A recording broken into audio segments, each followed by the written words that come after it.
దేశాన్ని కనుక బట్టు పెట్టాలని చూస్తే దైవం కూడా నాకు శత్రువు అయి ఉంటారు. అటువంటి దేశభక్తిని చిన్నతనం నుంచి జపాన్ ఆ దేశస్తునికి ఇస్తోంది కాబట్టి హిరోషిమా నాగసాకిలో అనుభవం పడినా ఇవాళ ప్రపంచంలో అగ్రరాజ్యంగా ఉంది జపాన్. ప్రతి సంవత్సరం భూకంపాల సునామీలు వస్తాయి, అయినా మళ్ళీ కోలుకుంటుంది. సంవత్సరంలో మళ్ళీ అవి నిలబడతాయి, లేచి నిలబడుతుంది. అటువంటి దేశభక్తి అక్కడ ఉంది. ఇటువంటి భక్తి మన పిల్లలకు కావాలని ఆయన ఇక్కడికి వచ్చి స్కూల్స్ పెట్టి మహిళా విద్యను ప్రోత్సహించి పిల్లలకు విద్య చెప్పి దేశభక్తి నేర్పాలని ప్రయత్నం చేశాడు. ఈ పక్కకు వస్తే రాజస్థాన్ ఆరావళి పర్వతాలు, రాణా ప్రతాప్ పేరు వినుంటారు మీరు, విన్నారా? ఎంతమంది విన్నారు? అక్బరు సైన్యం ఆక్రమించుకుని 82 కోటల్ని ఆక్రమించుకుంటే ఆయన 78 కోటల్ని విముక్తి చేశాడు.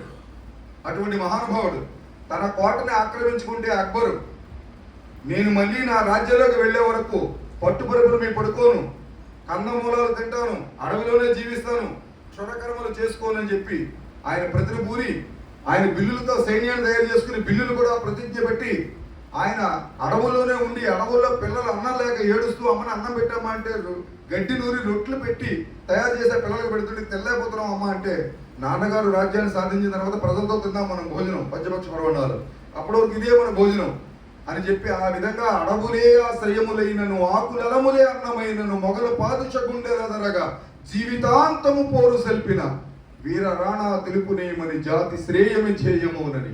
ఈ జాతి గురించి ఆలోచించడం ఒక్కటే భజంతుల కార్యకర్త చేయాలి అన్నదానికి సజీవమైనటువంటి ఉదాహరణ రాణా ప్రతాప్.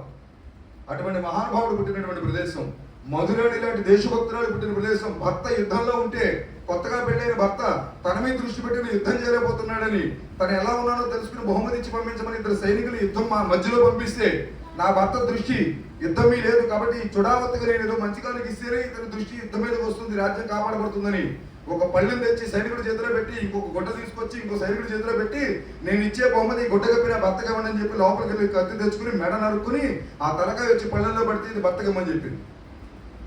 అప్పటి వరకు తన భార్యమే ఉన్నటువంటి 3 రోజులైన పెళ్ళయి తన భార్యగా ఉన్నటువంటి మోహం కాస్త ఆగ్రహంగా మారి ఎవరైతే ఈ దేశం మీదకి దండయాత్రకు వచ్చారో రాజ్యం మీదకి వాళ్ళని తరిమినప్పుడే నా భార్య ఆత్మకు శాంతి కలుగుతుందని చెప్పి వాళ్ళని సరిహద్దులు దాటే వరకు తరిమి కొట్టినటువంటి యుద్ధ నైపుణ్యం చూపించినటువంటి